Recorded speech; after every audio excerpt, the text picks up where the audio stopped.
You're watching Today right across Australia. Great to have your company. Senator Jacinta Price has delivered a fiery speech at the National Press Club, taking aim at the Yes campaign and making controversial remarks on colonisation. There's no ongoing negative impacts of colonisation. I guess that would mean that those of us whose ancestors were dispossessed of their own country and brought here in chains as convicts are also suffering from intergenerational trauma. So I should be doubly suffering from intergenerational trauma. Joining us to discuss ALP President Wayne Swan and Nationals Senate Leader Bridget McKenzie. Good morning. Nice to see you both. Wayne, to you first up. What did you make of those comments last night? Bizarre. This story didn't begin 42 years ago when Senator Price was born.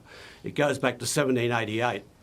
And I grew up alongside Indigenous communities, and she is denying their lived experience, the experience of the stolen generations, the experience of lost wages where people weren't paid. There's been a whole lot of traumatic experience over a long period of time, which has left a legacy that the country has to deal with. The fact that she chooses to deny it says more about her than that story. Bridget, it's been a messy and pretty divisive week, I reckon. Some of your team are partly responsible for that as well. How did you see Jacinta's comments?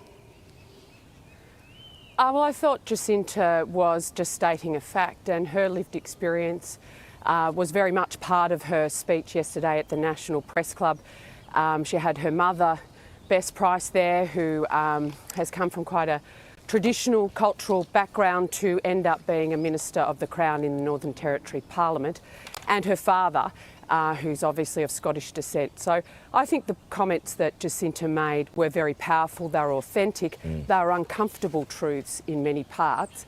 And I do agree, Carl, that we do have to have a respectful debate. And this week we've seen not great comments, particularly from some of the commentators, but I'm not going to participate in that. I want to participate in this as someone that believes in reconciliation and recognition, but is a very respectful no to the constitutional change. I don't want to add to that disrespectful Wayne, the conversation. more heat that comes into this, the less likely I reckon Australians are going to engage in it, which makes the Yes campaign even more difficult. It's going to get towed up, isn't it?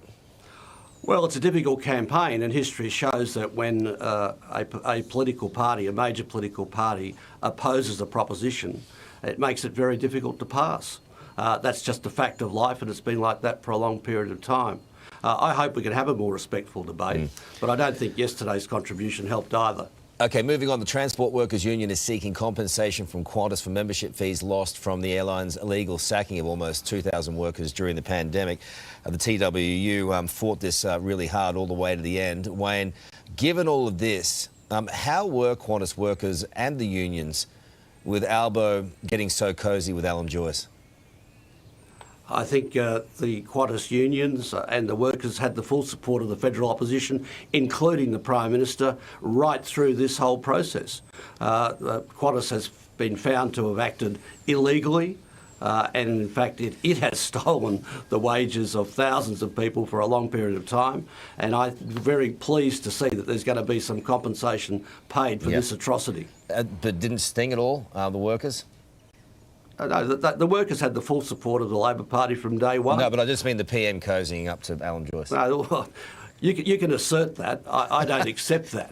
It doesn't make Come it on, true. Swanee. It doesn't make it They true were in a because you bromance. say it, Carl. They were in a bromance. Bridget, there's plenty more heat to come for the national carrier. When does the inquiry start? When are you going to get on with that?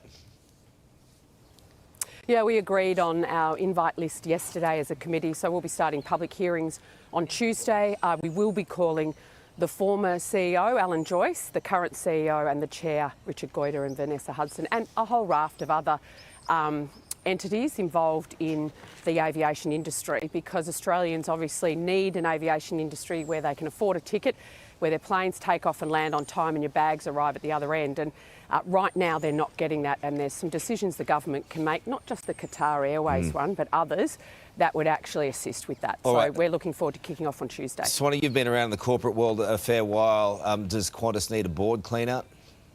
Well, there's no question that there are challenges for the board. We had an inquiry into the Commonwealth Bank some years ago which outlined what happens when boards are asleep at the wheel. Customers get fleeced. So there is board responsibility here and accountability, and the regulators ought to be looking deeply at that. All right. The South Australian Deputy Premier But has... Swanee... Go on. Bridget, go on quickly. No, I was just going to say, I thought your question remains unanswered. We've got a Prime Minister with a really close personal and political relationship with Alan Joyce and with Qantas. Put a sock in it. It deserves to come clean. He needs to put a distance, Swanee, between him and his Yes flagship carrier. It's after extraordinary their you should behaviour. say that, because you supported what Alan Joyce did. The Labor Party opposed it, including the I've Prime been very Minister. clear on my views.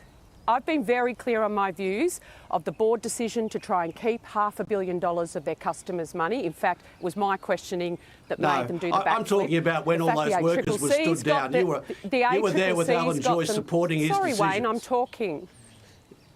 Wayne, I'm talking. We've Well, got you the can talk. ACCC decision and this really poor corporate behaviour, and it's time the PM distanced himself from it. I'm loving this. That's extraordinary rubbish. I'm sitting on the sidelines, absolutely loving it. You guys could go for the next couple of hours, I think. Took you a while to fire up. Just finally, this is one we can all agree on. The South Australian Deputy Premier has criticised the government's space funding cuts, including the axing of a $66 million space park precinct and $1.2 billion satellite program.